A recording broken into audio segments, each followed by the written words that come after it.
Assalamualaikum warahmatullahi wabarakatuh. Selamat pagi, salam sejahtera bagi kita semua. Alhamdulillahirrabbilalamin. Pekan ini kita sudah memasuki pekan pertama perkuliahan semester akhir 2020-2021. Saya mewakili tim dosen mata kuliah Pendidikan Pancasila UPT-MKU menyampaikan selamat datang kepada adik-adik mahasiswa di perkuliahan UPT-MKU semester akhir 2020-2021. Semoga kita semua dalam kondisi sehat dan memiliki kekuatan untuk mengikuti perkuliahan semester akhir 2020-2021. Sesuai dengan edaran Rektor Universitas Hasanuddin bahwa perkuliahan kita masih dilaksanakan secara daring sambil menunggu kondisi pandemi ini. Kalau kemudian memungkinkan luring, maka bisa saja kemudian nanti kita akan kuliah luring. Tapi sekali lagi itu menunggu surat edaran dari pimpinan universitas. UPT-MKU telah menyiapkan beberapa hal kaitannya dengan persiapan perkuliahan kita. Jadwal di Neosia saya pikir sudah selesai dan sudah ada di akun Neosia baik dosen maupun mahasiswa. Kemudian yang kedua, WA Group itu sudah ada, mudah-mudahan semua sudah bergabung sehingga bisa berkomunikasi dengan dosennya masing-masing. Kemudian di sekolah juga sudah ada kelas-kelas paralel, kelas-kelas semester yang dibuat. Harapannya juga semua mahasiswa sudah bergabung sebagai peserta di kelas paralel sekolah sesuai dengan mata kuliahnya masing-masing. Kalau kemudian ada kendala, bisa menghubungi UPT-MKU atau menyampaikan itu di WA Group kelasnya masing-masing, sehingga bisa diselesaikan secara cepat agar adik-adik mahasiswa bisa mengikuti perkuliahan dengan baik. Kemudian perkuliahan kita yang berlangsung secara daring ini, monitoringnya atau absensinya itu tentu dilakukan secara internal oleh dosen masing-masing. Itu untuk menjaga validitas peserta yang hadir kuliah secara internal di kelas masing-masing, tapi kemudian ada monitoring yang juga monitoring pelaksanaan kuliah itu oleh UPT-MKU. Ada Google Form yang harus diisi oleh semua mahasiswa. Ada banyak pertanyaan di dalam yang harus diisi, pekan kuliahnya, dosen yang mengajar, metodenya bagaimana, lalu kemudian materinya apa, media yang digunakan apa, itu ada semua di dalam, bisa dijawab dengan jujur. Dan kemudian link monitoring itu, Google Form itu akan dikirim di WA Group kelas masing-masing oleh dosennya tentu pada pekan pertama. Tapi di pekan kedua dan seterusnya ada WA Group ketua kelas. Anda harus bergabung di WA Group ketua-ketua kelas per mata kuliah. Untuk di situ ada link monitoring Google Form. Baik. Hari ini sebagai pekan pertama, karena kemarin di saat menautkan sekolah dengan Zoom di jam-jam tertentu, itu ada sedikit masalah karena ada kelambatan dari server. Nah, ini sekarang penggunanya real time-nya ini 5.965. Biasanya siang-siang hari itu lebih dari 10.000 yang menggunakan. Tapi alhamdulillah, saya pikir sekolah tetap bisa digunakan dengan baik, walaupun tentu aksesibilitasnya mengalami sedikit hambatan saat kemudian penggunanya berada pada titik maksimal. Baik, untuk mata kuliah pendidikan Pancasila semua kelas paralel sudah dibuat dan isinya secara standar minimal itu sudah terpenuhi. Ada menu tugasnya, ada menu forumnya, ada tes formatifnya. Karena kalau tes formatif dengan menu alur pembelajaran kan terekspor dari kelas master menuju kelas semester. Nah, bagaimana masuk di sekolah, saya pikir adik-adik sudah sangat paham karena sudah semester 2, tapi ya diingatkan kembali tentu masuk di sekolah.unhas.ac.id. Kemudian di saat pencarian mata kuliahnya banyak kemudian mengalami hambatan, ada banyak yang tidak menemukan kelasnya, ada yang menemukan kelas-kelas semester sebelumnya. Jadi sekali lagi masuk di pencarian mata kuliah. Sudah itu Anda harus mengetik dengan benar pencariannya. Jadi ada Pancasila, harus huruf besar ini. Jadi Pancasila kelas. Jadi itu Pancasila kelas. Kemudian Anda cari. Setelah Anda cari, Anda akan bertemu. Tapi harus berhati-hati karena harus yang kemudian tertulis semester akhir. Tertulis semester akhir itu berarti itulah kelas Anda, karena bisa jadi Pancasila 18 itu ada juga di semester awal, ya. Anda cari menurut halaman-halaman yang ada ini, ya, atau langsung tulis Pancasila kelas 1 atau kelas 2, kelas 3. Kalau Anda lihat ini nampak semua foto saya, tapi sebenarnya itu bukan kelas-kelas saya. Cuma untuk efektivitas, efisiensi, dan monitoring evaluasi dari kelas-kelas semester itu, sehingga akun yang digunakan untuk membuat kelas semester itu adalah akun dari saya sebagai pengelola UPTMKU. Ya, ini saya lihat pesertanya sudah lumayan banyak, ada 38 user ya, ada 37, ada 38. Berarti sudah banyak mahasiswa di dalam. Nah, kalau sudah ada itu Anda klik, lalu kemudian Anda daftar di situ. Anda sudah bisa masuk. Tapi ingat, mendaftar sesuai dengan kelasnya, supaya bisa berinteraksi dengan dosennya di kelas yang benar, ya. Baik. Nah, sekarang saya akan membuka salah satu kelas dari mata kuliah Pendidikan Pancasila. Nah, ini menjadi agak lambat karena sudah 6.000 lebih pengguna, jadi sudah mulai padat. Kemarin saya memvideokan mata kuliah Pendidikan Kewarganegaraan itu masih lancar karena di subuh hari, ya. Kemudian kita akan coba buka salah satu kelas, kira-kira kelas apa yang kemudian kita pilih. Oke, kita pilih kelas keperawatan. Nah, di saat kita pilih, di saat Anda kelas itu sudah ada di akunnya Anda, karena di saat Anda buka sekolah tentu di akun Anda akan muncul kelas-kelas, baik dosen maupun mahasiswa. Ingat, yang harus diklik adalah yang ada bintangnya ini. Ini masternya, ya, jadi harus diklik supaya tahu ke semester. Nah, muncullah kelas semester. Nah, adik-adik sekalian, bahwa ada beberapa file yang saya sudah kirim ke WA grup kita, tapi itu tentu menjadi kekhususan dari setiap dosen. Jadi setiap dosen tentu punya strategi cara untuk menjalankan perkuliahannya secara efektif dan efisien. Tapi secara umum sekolah itu secara standar umum itu sama, ya.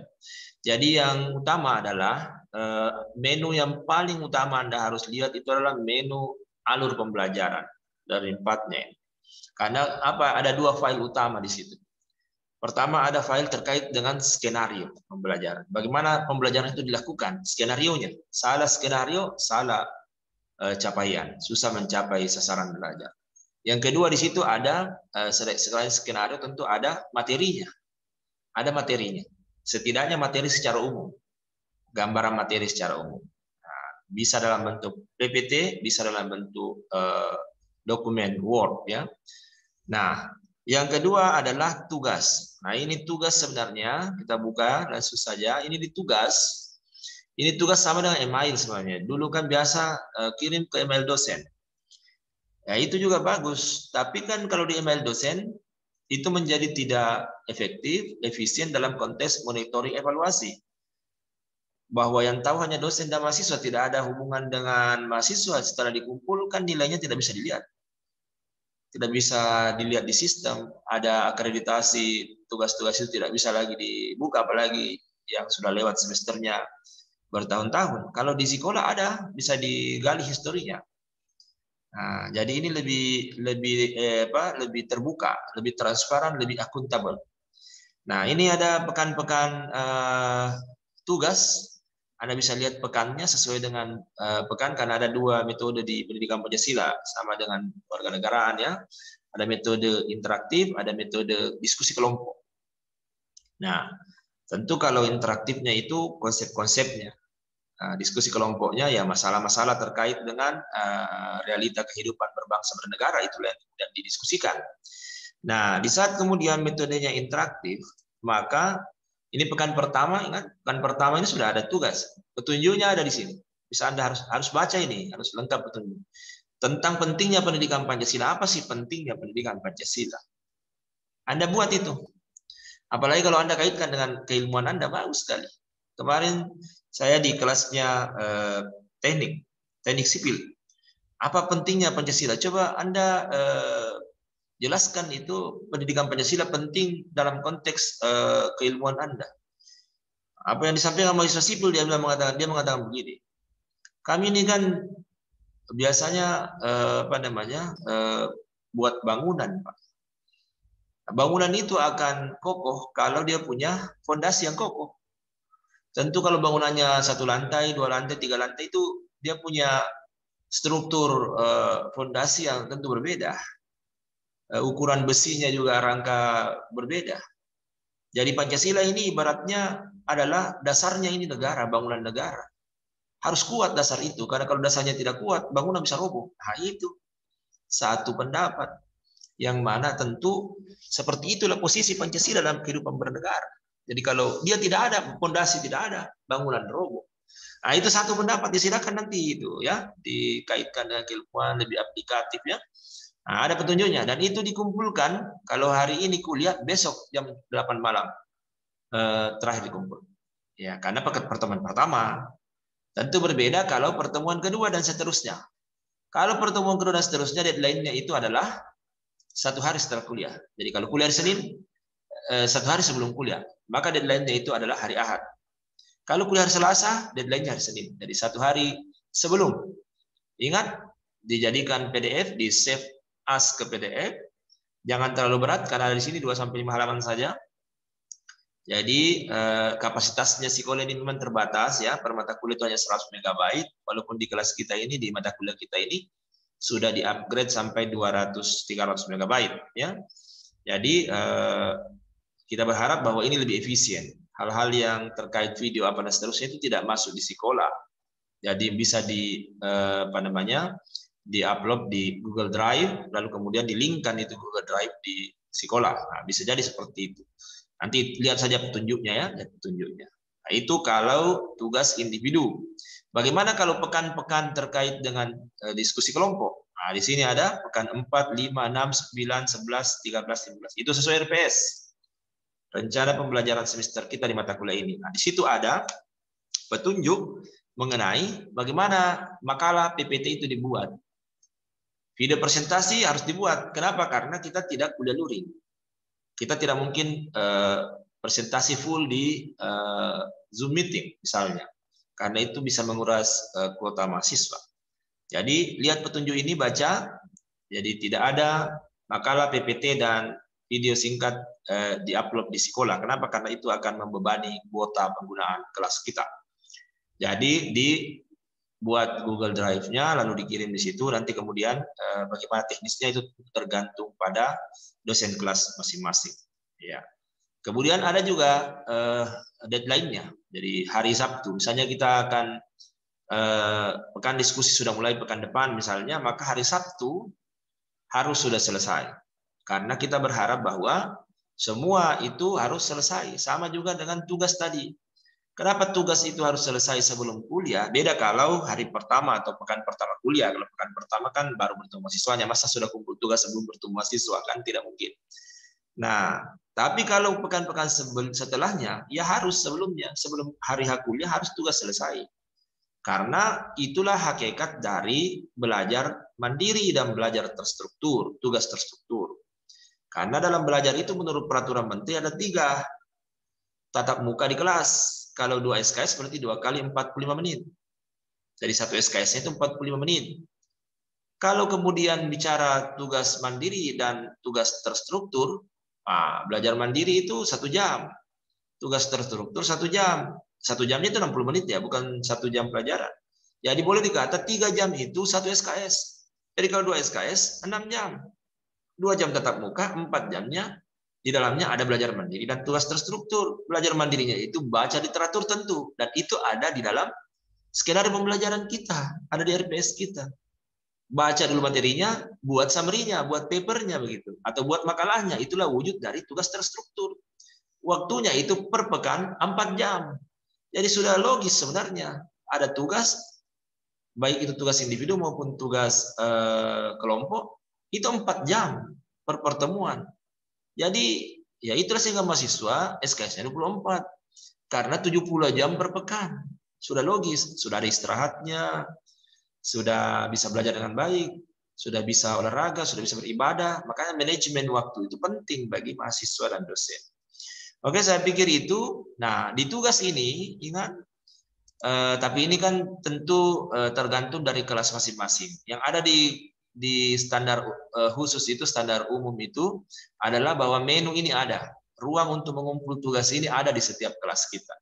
Tapi deadline itu belum tentu ada. Kalau saya bikin deadline. Kalau deadline yang saya bikin itu bukan end date. Deadline di mana mahasiswa bisa masuk. Jadi misalnya di deadline tanggal 1 bulan 3 untuk pekan ketiga, tanggal 22 bulan 2 untuk pekan kedua. Kalau lewat dari itu mahasiswa tetap bisa upload. Tapi mahasiswa tentu mengupload di saat lewat dari deadline akan tertulis expire. Expire itu tentu nilainya lebih rendah. Kalau nilainya sama antara yang expire dengan yang tidak expire, itu tentu tidak adil. Jadi prinsip persamaannya sama-sama bisa mengupload. Yang kedua adalah ada prinsip keadilan. Keadilannya adalah bahwa kalau terlambat tentu nilainya lebih rendah. Kalau isinya tidak sesuai dengan petunjuknya, tentu nilainya lebih rendah. Itulah prinsip keadilannya. Sebenarnya banyak dari Bapak Ibu dosen tidak membuat deadline, tapi dia kadang menggunakan ini. Klik ini ikon mata, di saat diklik ikon mata tidak akan muncul lagi di akun mahasiswa. Dan ini bisa saja dilakukan. Jadi deadline bisa sampai kuliah berakhir, sudah itu ditutup matanya tidak bisa lagi masuk. Jadi hati-hati, dikerja dengan baik. Kan ini sebenarnya asinkronus. Terbuka 1 pekan. Jadi 1 pekan itu jadi misalnya kuliah hari ini sudah selesai, maka ada waktu mengerjakan tugas pekan berikutnya mulai dari hari Selasa sampai Selasa berikut, sampai hari Senin. 7 hari waktu itu, dan Anda hanya diminta untuk 4 jam. Ya kan 4 jam tugas mandiri dan tugas terstruktur. Begitu cara menghitung. Jadi ya memang kita harus mengatur waktu ini karena waktu ini sangat sangat berharga, tidak bisa berulang, tidak bisa bertambah. Dia akan berjalan terus-menerus sampai titik di mana kita harus berakhir. Nah, ini adalah menu tugas. Nah, jadi mudah-mudahan ya, upload tugas saya pikir sudah hatam lah, mahasiswa sudah tahu. Kemudian selanjutnya adalah di menu grup. Mahasiswa harus ini. Jadi grupnya sudah ada. Ini saya lihat sudah ada, tapi ini masih timpang ya. Ada yang 6. Berarti banyak ini yang belum masuk di grup. Saya percaya ini banyak yang belum masuk di grup. Ini harus masuk sesuai dengan grupnya. Pembagian grup saya pikir setiap kelas berbeda-beda. Ya, ikuti instruksi dari dosennya. Kalau di kelas saya tentu semua sudah dikirimkan. Di WA Group itu sudah dikirim file nama-nama yang mana di situ ada kelompoknya, pembagian kelompoknya secara proportif ya. Saya tidak acak, tapi ada pertimbangan tentu memilih kelompok. Jadi ini juga pengaturan dari pengaturan dari kelompok ini sudah diatur di kelas master, bisa masuk bisa keluar. Karena kalau ini tidak diatur, setengah mati dosennya. Dosennya harus memasukkan, kan kasihan banyak kelas. Kalau ada yang salah masuk, dosen juga harus mengeluarkan. Makanya kami di tim ini membuat centangan di 2 ini. Anda bisa masuk, Anda juga bisa keluar. Artinya apa? Kalau Anda salah masuk, keluar. Masuk di kelompok yang benar. Kenapa? Karena grup ini akan link dengan forum. Bagaimana Anda bisa berdiskusi di grup Anda kalau Anda tidak berada di grup Anda? Misalnya Anda adalah anggota grup 1, tapi Anda masuk di grup 2. Nggak bisa berdiskusi di grup 1. Karena kamarnya salah. Anda ada di kamar yang lain, salah kamar lagi gitu ya. Baik, itu menu grup. Jadi sekali lagi harus masuk di grup. Kemudian selanjutnya adalah forum. Nah, ini yang paling penting di masa pandemi. Kenapa? Karena ya kita tidak bertemu di kelas. Kita mau Zoom 2 kali 45 menit tiap pekan, itu juga tentu tidak efisien, menjadi tidak ekonomis juga. Makanya forum inilah yang digunakan. Nah, ini forum ada 3 kategorinya. Ada forum internal grup, ini penting kalau kita diskusi.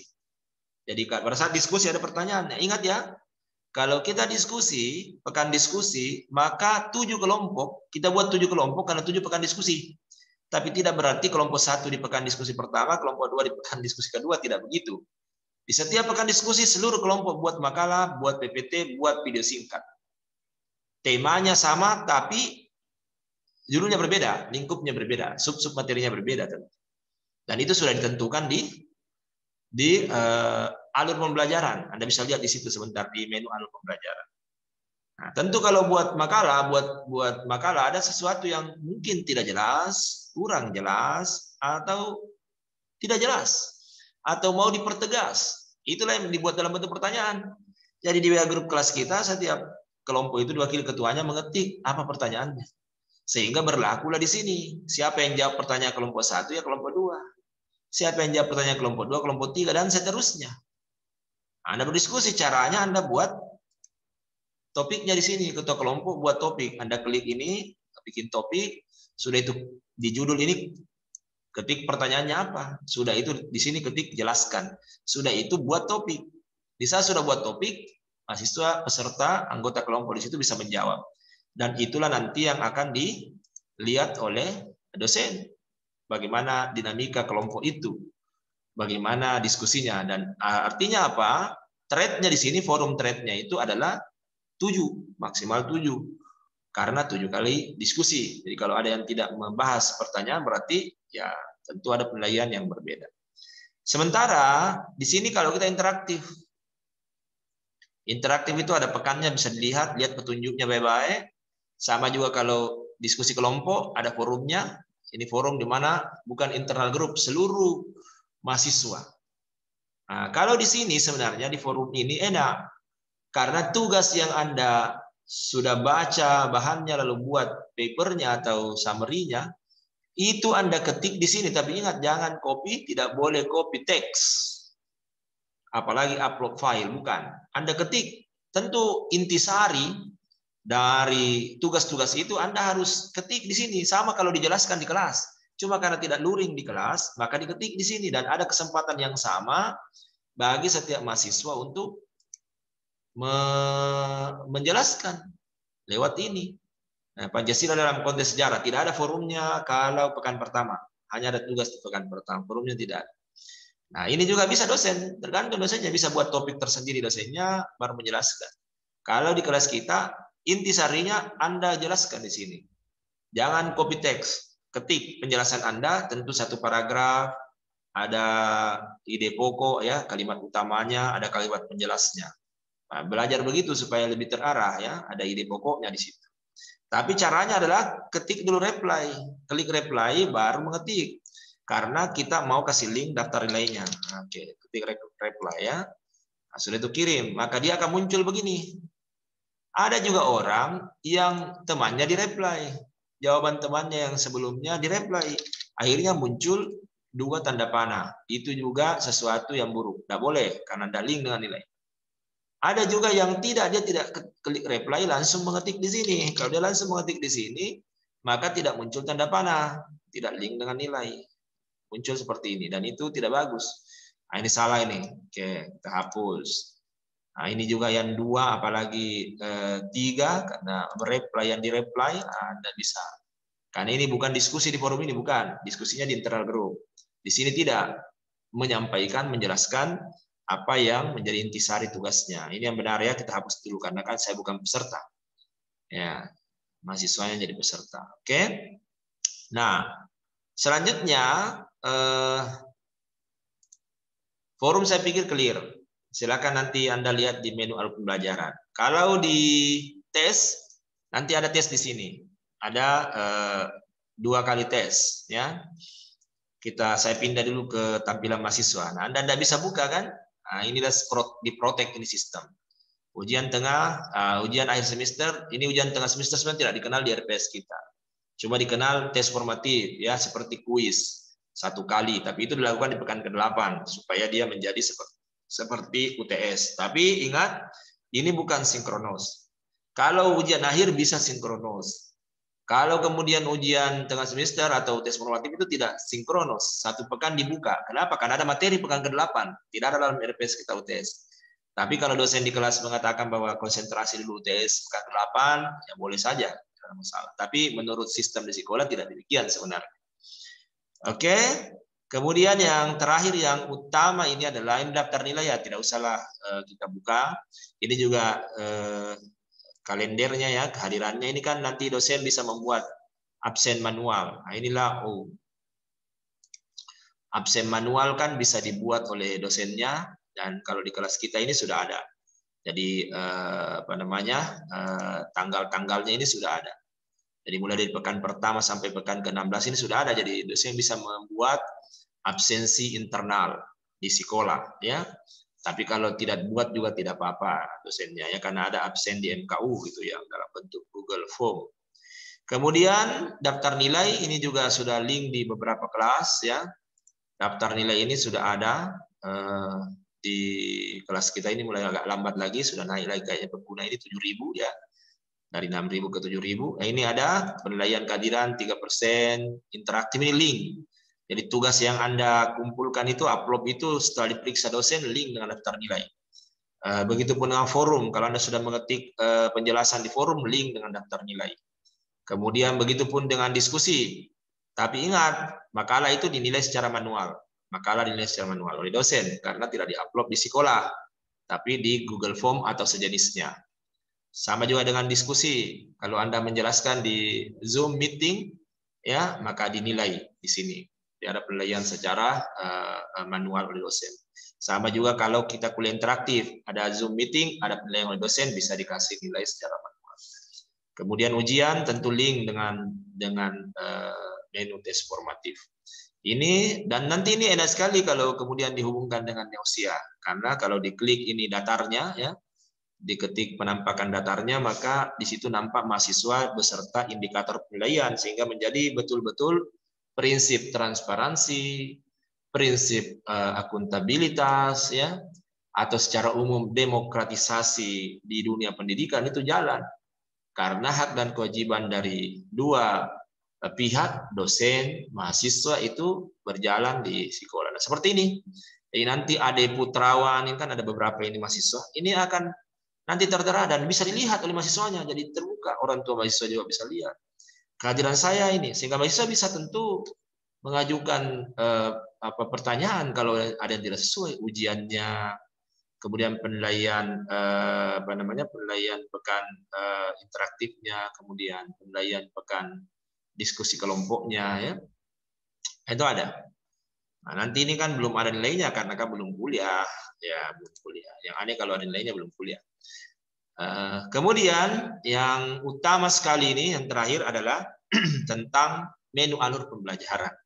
Ini saya masih nol semua ini karena saya belum buka. Harus dibuka. Anda harus buka file karena di sini ada banyak yang penting. Anda harus download itu file yang penting, ya, di situ. Nah, ini RPS saya pikir tidak perlu download karena ini kan secara secara lebih detail. Tapi yang utama ini ada jadwal. Ini jadwal ini penting dilihat. Inilah sebaran jadwal kita di di mata kuliah ini, ya. Ada jadwal sebarannya ini. Pekan pertama ada metodenya apa, ada akses di sekolah apa. Jadi kalau Anda lihat ini mudah sekali. Oh, akses menu ini, metodenya seperti ini. Lalu kemudian materinya apa, yang warna hijau biru itu adalah diskusi kelompok. Kemudian ada interaktif. Ya, karena kan ini CPL-nya kan sama, sub CPMK-nya juga sama. Jadi maksud saya adalah, ya, sistem filsafat itu konsep dibahas di situ, hakikat nilai-nilainya didiskusikan. Nah, sama dengan ideologi nasional atau kemudian, ya, itu ada konsepnya. Kemudian bagaimana internalisasi dan aktualisasinya didiskusikan. Jadi itu paket sebenarnya materinya. Ada konsep dibahas, ada masalah-masalah yang didiskusikan. Kemudian kontra belajar. Nah, ini sebenarnya di WA Group itu bisa saja dosen mengatakan, lihat sekolah materi ini. Karena ada di dalam, jadi Zoom meeting itu hanya pembantu saja. Ini, ya. Nah, ini kontra belajarnya. Apa yang harus dilakukan di pekan pertama, materi itu didapat di mana. Nah, ingat hari libur, ya. Jadi hari libur itu kalau bertepatan dengan hari libur, karena banyak sekali hari libur ini semester ini, bertepatan dengan Ramadan. Jadi, ya, tidak ada kuliah sinkronos seharusnya di saat libur. Ya, nanti dianggap melanggar HAM, tapi tergantung kesepakatan dosen dan mahasiswa. Tapi saya harapkan tidak ada kesepakatan, karena, ya, biasanya kalau mahasiswa dengan dosen mau bersepakat, itu biasanya tidak tidak ada kemerdekaan di dalam berpikir ya, karena posisi mahasiswa tentu berada pada posisi inferior ya. Nah, jadi harapannya adalah tidak ada kuliah sinkronos di saat libur. Yang ada adalah asinkronos, di mana di sekolah tugasnya tetap dikerjakan, forumnya tetap dikerjakan. Makanya saya bilang tadi, ada 1 pekan waktu untuk mengerjakan itu. Jadi bukan hanya di hari H kuliah yang libur itu, tapi di hari yang lain. Makanya dibukalah deadline-nya itu 1 pekan. Ya. Materinya apa? Ada semua. Metodenya bagaimana? Ya, silahkan dibaca ini baik-baik ya. Indikator nilainya seperti apa, ini ada semua di dalam, silakan ada baca, dan itu jadi petunjuk. Ini petunjuk. Skenario juga ada. Jadi skenarionya ada. Anda harus melihat skenario. Jadi sama kalau orang main sinetron. Kalau skenarionya A lalu dia melakukan B, gagal di sinetron. Tidak bisa ditonton orang karena ada alur yang tidak sesuai ya. Nah, ini. Baca modul 1, ada modul 1. Buat paper itu 4 jam. 4 jam dalam 1 pekan. Ada lakukan itu. Cukup saya pikir, sangat cukup. Ya, karena menurut perintah dari peraturan Menteri Pendidikan ya. Nah, ini bagaimana kalau interaktif ini. Inilah alurnya. Rubrik ada. Nah, pendahuluan. Nah, misalnya mahasiswa kan biasa bisa mengatakan, "Pak, bisakah itu filenya diminta?" Kalau dosen menjelaskan. Dosen juga kadang tidak memberi file. Kalau di mata kuliah kita ini ada. File materi pertama ada di sini. Anda download saja, ya. Bahwa pendidikan Pancasila ini nih, ya. Jadi ini kan Pancasila ini kaitannya dengan sejarah bangsa ya. Dibuat sebelum kita merdeka. Jadi kalau generasi sekarang tidak tahu itu, maka dia akan kehilangan nilai sejarahnya, ya. Dan itu sangat bagus karena ya katanya sejarah itu adalah guru kehidupan, historia vitae magistra, ya. Nah, bisa punah bangsa itu, dan banyak negara yang gagal. Yugoslavia gagal, Uni Soviet gagal. Dulu di Indonesia ini, di Nusantara ini ada namanya kerajaan Majapahit besar, gagal. Makanya ada materinya, inilah materi yang dibahas. Ya, kira-kira begitu ya. Jadi adik-adik silahkan Anda berselancar di sekolah kita karena sangat lengkap saya pikir. Mudah-mudahan ini bisa bernilai ibadah bagi kita semua. Tetap ada Zoom meeting kalau mau dilakukan, tapi tentu waktunya harus dibuat efisien dan ekonomis ya. Oke, saya pikir itu dari saya mewakili tim mata kuliah pendidikan Pancasila. Terima kasih. Assalamualaikum warahmatullahi wabarakatuh.